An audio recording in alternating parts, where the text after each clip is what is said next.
দুঃখিত। না, এরপরের যেই আমার মূল প্রশ্নটা ছিল যে, কোন পরিস্থিতিতে ৭৫ এর ১৫ই আগস্ট হলো? হুম।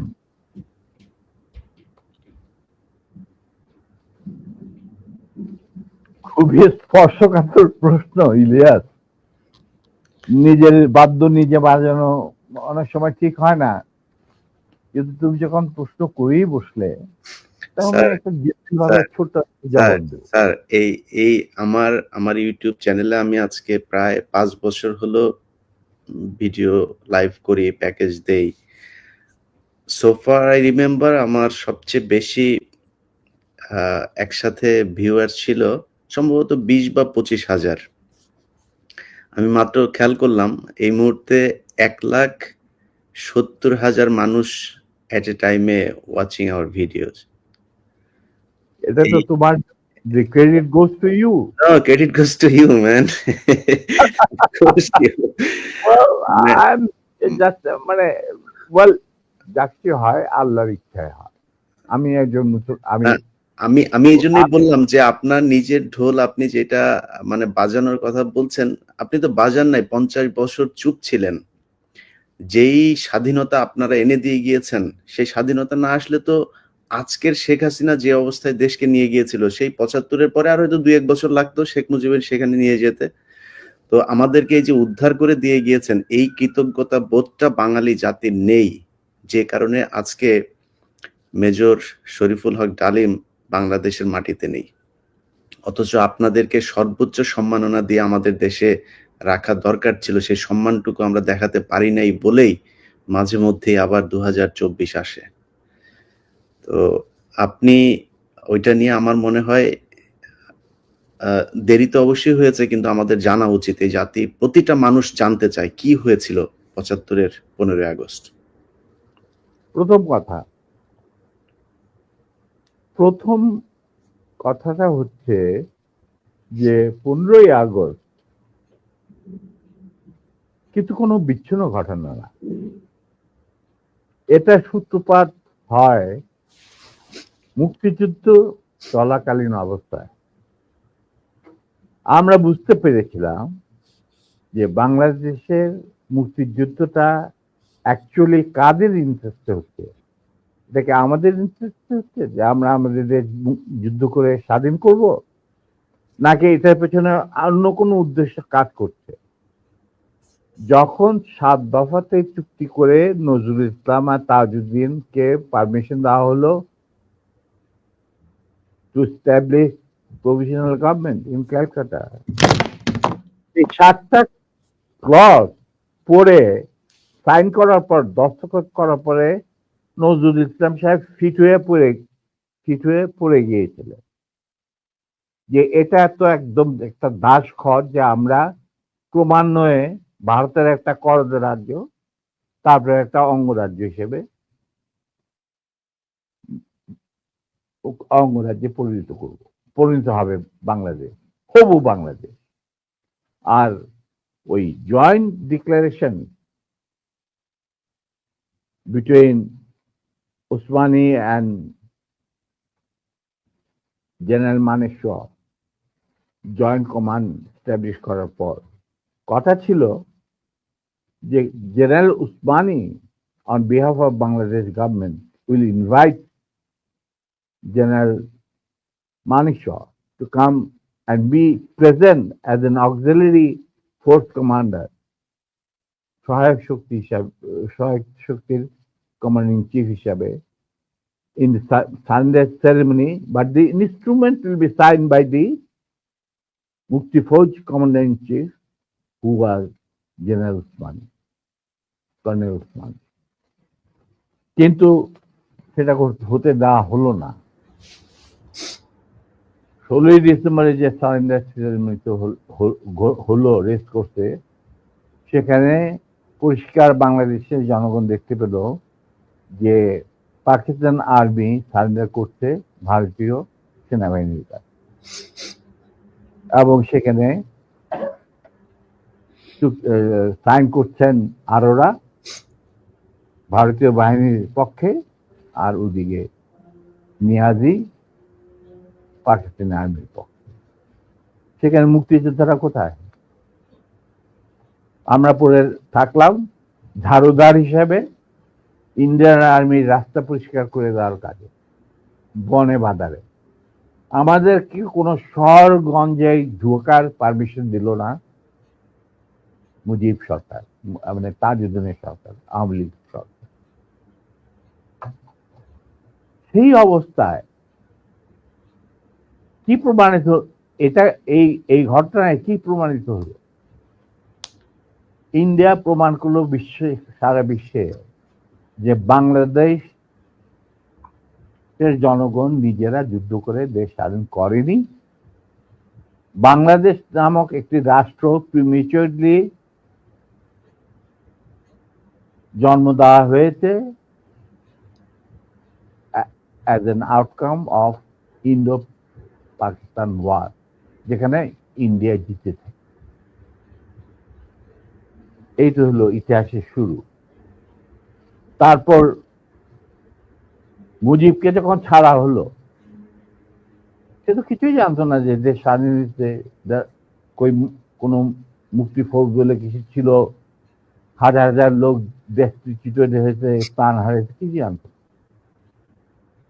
সে তাকে যখন ছেড়ে দেওয়া হলো, তখন ইন্দিরা গান্ধী তাকে পাকিস্তানে ফোন করে বলল যে, ফোন করলো মুজিব, ফোন করে বলল যে আমি দেশে ফিরে যাচ্ছি।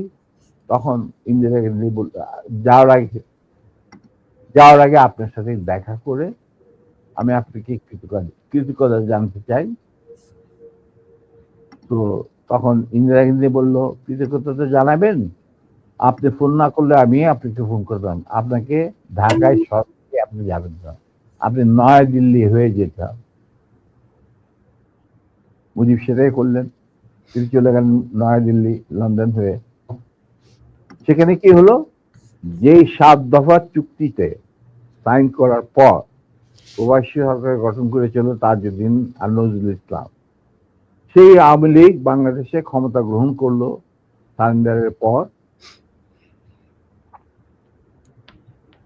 ওই 7 দফা ভিত্তিতে, এবং সেই 7 দফাতে মুজিব স্বাক্ষর দেওয়ার পর ফিরে গিয়ে তিনি ক্ষমতা নিজে হাতে নিয়ে নিলেন। তাজউদ্দিনকে বললো, তাজউদ্দিন তুমি প্রাইম মিনিস্টার থাকবে না, আমি হোম প্রাইম মিনিস্টার। তারপর কি হলো, কোনো নির্বাচন নাই, কিছু নাই। ওই 70-এর নির্বাচনের সুবাদে তারা ইন্ডিয়ার 4 স্তম্ভ ডুপ্লিকেট বাংলাদেশে ইম্পোর্ট করে তার উপরে একটা সংগঠন বানানো, হুবহু এক। শুধু তাই না, রবীন্দ্রনাথ ঠাকুর, যাকে নিয়ে আমরা নাচানাচি করি এবং অনেকের মানে ভাসে যায়, আপ্লুত হয়ে যায় আবেগে, এই রবীন্দ্রনাথ ঠাকুর একজন ইন্ডিয়ান নাগরিক এবং ইন্ডিয়ার জাতীয় সঙ্গীতের রচয়িতা। আমাদের দেশে তার চেয়েও প্রতিভাবান কবি কাজী নজরুল উপস্থিত থাকা সত্ত্বেও আমরা সেই ভারতীয় নাগরিকের একটা গানকে আমাদের জাতির উপরে চাপে দেওয়া হলো জাতীয় সঙ্গীত। পৃথিবীর ইতিহাসে এমন কোন নজির আর দ্বিতীয়টা আছে বলে আমি মনে করি না। কেন কোন বাংলাদেশে যদি নজরুল ইসলামকে আমরা জাতীয় কবি আখ্যা দিয়ে থাকি, তাহলে নজরুল ইসলামের গান কেন হলো না? বা অন্য কারো গান হতে পারত জাতীয় সঙ্গীত। ভালো ভালো কবি সাহিত্যিক ছিলেন আমাদের দেশে, কিন্তু পৃথিবীর ইতিহাসে কোথাও নাই যে বিদেশি এক নাগরিকে যে নাকি তার দেশের জাতীয় সঙ্গীত রচনা করেছে এবং আমাদের শুদ্ধ স্বাধীন বাংলাদেশে এসেও আমাদের জাতীয় সঙ্গীত রচনা করতে হবে। কি ধরনের কথা? That means you have nothing in your hand. তারপর মুজিবকে দিয়ে রক্ষী বাহিনী সৃষ্টি করলো ইন্ডিয়া। তারা বাংলাদেশের সামরিক বাহিনীকে দুর্বল করে একটা নামের মাত্র সামরিক বাহিনী, হাতে লণ্ঠন করে ঠনঠন, এই ধরনের একটা সেনাবাহিনী রাখবে। আর কারণ একটা সেনাবাহিনী তো রাখতেই হবে, কারণ যে কোনো জাতির মেরুদণ্ড হচ্ছে সেনাবাহিনী। ওই হাতে লণ্ঠন করে ঠনঠন, আর আসলে তার চেয়ে অনেক শক্তিশালী একটা বাহিনী গঠন করলো ইন্ডিয়া। স্যার ওই যে 7 দফাটা আমরা তো ইতিহাস পড়ে আমরা তো আসলে সাক্ষী না, আমরা পড়ে মানুষকে জানানোর চেষ্টা করেছি। আপনার স্মরণ আছে 7 দফাটার কথা কি কি ছিল ওই দফায়? যদি কয়েকটা গুরুত্বপূর্ণ জায়গা যদি মনে রাখেন। দেখো, আমি ভাই, আমি তো অ্যাকচুয়ালি 7 দফা একদম টোটো এগুলো আমার বইতে লেখা আছে। যারা এটা কেন জিজ্ঞেস করলাম স্যার, কারণ হচ্ছে মানে আপনি আমি তো করতে পারবেন না স্যার, সেনাবাহিনী তো 7 দফা মানলে করতে পারবেন না স্যার। আমার পক্ষে হয়তো এখন রিকালেক্ট করা অফেন ডিফিকাল্ট, কারণ আমার মাথায় অনেক কিছু খেলা করে। জি স্যার। দু একটা জিনিস বলছি, যেমন ধরো মুজিব এবং তার সরকারকে প্রোটেকশন দেওয়ার জন্য ইন্ডিয়ান আর্মি অবস্থান করবে বাংলাদেশ। বাংলাদেশের কোনো শক্তিশালী সামরিক বাহিনী গঠিত হবে না। বাংলাদেশের কোনো স্বাধীন বৈদেশিক নীতি থাকবে না। বাংলাদেশের শাসন ব্যবস্থা, আমলাতন্ত্র, শিক্ষা ব্যবস্থা, স্বাস্থ্য ব্যবস্থা, শিল্প ব্যবস্থা, কৃষি ব্যবস্থা সবকিছুই চলবে ভারতীয় বিশেষজ্ঞদের ইচ্ছা মতো। তারা মুজিব বিরোধী কোনো মানুষকে বাঁচিয়ে রাখা হবে না। তার জন্য যত লোক মারা দরকার মারা হবে, যত লোককে লুলা ল্যাংড়া করা হবে, চক্ষু তুলে নেওয়া হবে, মেয়েদের ইজ্জত লুণ্ঠন করা হবে, কোনো সমস্যা নাই। এইভাবে প্রতিপক্ষের উপর ঝাঁপিয়ে পড়ায় 40,000-এরও বেশি লোক মারা গেছে, সেটা সবাই জানে, প্রত্যেক আসছে। তারপর তোমার আমরা একটা করদ রাজ্যে পরিণত হয়ে গেলাম। কিন্তু সমস্যা দেখা দিল যে বাংলাদেশের মাটিতে যদি যে ইন্ডিয়ান সোলজাররা অবস্থান নেয়, তাহলে বিদেশ থেকে কোনো দেশেই বাংলাদেশকে স্বীকৃতি দিতে রাজি না। কারণ পাকিস্তান ইতিমধ্যে সিকিউরিটি কাউন্সিল থেকে একটা আইন পাস করে নিল যে বাংলাদেশে কে নিয়ন্ত্রণ করতে ভারত তাদের সেনাবাহিনীর মাধ্যমে, মুজিব সরকারের মাধ্যমে। অতএব এটা একটা ডিসপিউটেড টেরিটরি, এটা একটা স্বাধীন দেশ নয়। তাই আপনারা স্বাধীন কিভাবে রিকগনাইজ করবেন মুজিবের সরকারকে? এরপর এই অবস্থায় ইন্দিরা গান্ধী পড়ল মুসিবত, তো আজ মুজিব সরকার। তখন ইন্ডিয়ান সরকার ডিসাইড করলো যে ঠিক আছে, আমাদের সোলজার আমরা ফেরত নিয়ে আসবো, তার পরিবর্তে আমরা জাতীয় রক্ষী বাহিনী বানিয়ে। তাই করা হলো। তো যে কাজটা ইন্ডিয়ান আর্মি করছিল সেটা পরে জাতীয় রক্ষী বাহিনী করলো। আর কি ধরনের অত্যাচার, অবিচার, কি ধরনের মানে হত্যাযজ্ঞ, গুম খুন এবং অনাচার অবিচার মুজিব সরকার করছিল, সেটা খতিয়ান তো তুমি আমার কি ভালো জানবে। অনেকে এই বিষয়ে লিখেছেন, সাহসী যারা তারা লিখেছেন, আমিও কিছুটা লিখেছি। সেখানেই শেষ হলো না। তারপর দেখা গেল যে সেই সুতিগার থেকে মুজিব কায়েম করলেন একদলীয় এক ন্যায়তত্ত্ব, স্বৈরাচার শাসন, বাকশাল, এবং নিজেকে তিনি আজীবন রাষ্ট্রপতি হিসেবে ঘোষণা দেবেন সিদ্ধান্ত না হলো। এই বাকশালের মেম্বার সবাই, সেই বাকশাল করার পর মুজিবের শক্তি বেড়ে গেল, তার নিষ্ঠুরতা এমন অসহনীয় পর্যায়ে চলে গেল। ইলিয়াস লুটপাট, মার ধর, চোরাচালান, তার নকল টাকা ছাপানো ভারত থেকে, এই সমস্ত মানে একটা আমাদের মনে অস্তিত্বই এমন অবস্থায় গিয়ে থাকলো যে মানুষ একদিন মুজিবের জন্য দোয়া করেছিল যে আল্লাহ আমাদের এই মুজিব আমাদের চোখের মনি, আমাদের বাঁচাবে, দেশকে স্বাধীন করবে, বাঙালিদের ন্যায্য অধিকার আদায় করবে। সেই মুজিবের জন্য লোকজন আল্লাহর কাছে দোয়া চাচ্ছিল যে আল্লাহ আমাদের আজাদ দাও, নমরুদের হাত থেকে আজাদ দাও, আমরা তো শেষ মরে যাচ্ছি, সব কোথাও কোনো কেউ নেই প্রতিবাদ করা। এটা তো আমরা যারা সেনাবাহিনীতে তখন ছিলাম, যারা দেশপ্রেমী যোদ্ধা, তারা ঠিক মেনে নিতে পারেনি। যেভাবে তারা মেনে নিতে পারেনি পাকিস্তানের জান্তাদের অবিচার এবং দুরাচার। এরই পরিপ্রেক্ষিতে তাদের নেতৃত্বে সংগঠিত হয় একটা সেনা বিপ্লব। অনেকে বলে মুজিবকে মারা হলো কেন? মুজিব তো মারা যায় নাই, মুজিব নিহত হয়েছে একটা সেনা অভ্যুত্থানে ঘটাকালে।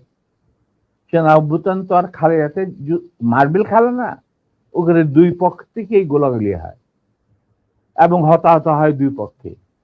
যেমন মুজিবের পক্ষের কিছু লোক মারা গেল, সেভাবে বিপ্লবীদের, সেনা অভ্যুত্থানকারী বিপ্লবীদের তরফ থেকে কিছু লোক প্রাণ হারায়। এটাই বাস্তবতা। কিন্তু তারা বিজয়ী হয়ে গেল, বিপ্লবীরা বিজয়ী হলো, তারা ক্ষমতা তাদের নিজে হাতে নিয়ে নিল। স্বতঃস্ফূর্ত ভাবে ইলিয়াস, ঘোষণাটা অবশ্য আমি দিয়েছিলাম, স্বতঃস্ফূর্ত ভাবে মুজিবের সেই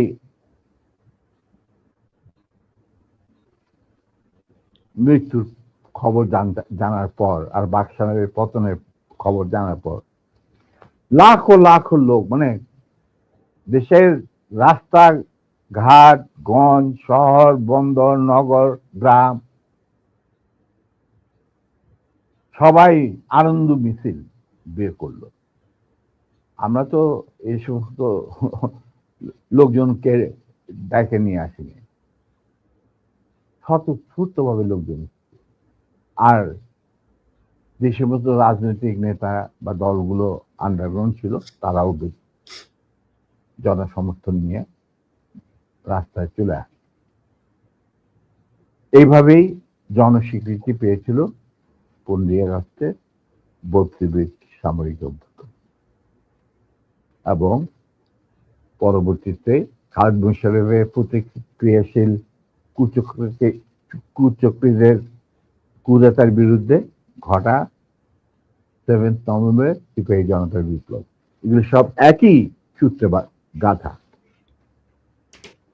তো আমি বলবো যে আমাদের ফার্স্ট রিপাবলিক ছিল, ফ্রান্স রেভলিউশনের পরিপ্রেক্ষিতে বলছি, ফার্স্ট রিপাবলিক ছিল 71 মুক্তিযুদ্ধ, তারই ধারাবাহিকতায় হয়েছে 75 আগস্ট বিপ্লব, তারই ধারাবাহিকায় থার্ড রিপাবলিক হয়েছে 1924 সালের ছাত্র জনতার গণ অভ্যুত্থান।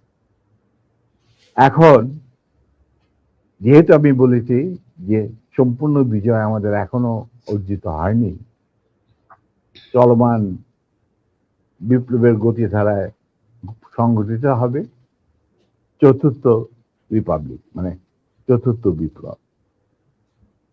আমি এবং আমার সাথী ভাইরা যারা এখনো বেঁচে আছেন, যে অবস্থাতেই আছেন, আমরা যদি আমাদের বর্তমান প্রজন্মের বিপ্লবীদের, ছাত্র জনতা, তাদের বিপ্লবী কাণ্ডে কোন রকম অবদান রাখতে পারি, আমাদের নিজস্ব অভিজ্ঞতা, যোগাযোগ থেকে, তাহলে আমরা সেটা করতে প্রস্তুত, পিছপা হব না ইনশাআল্লাহ।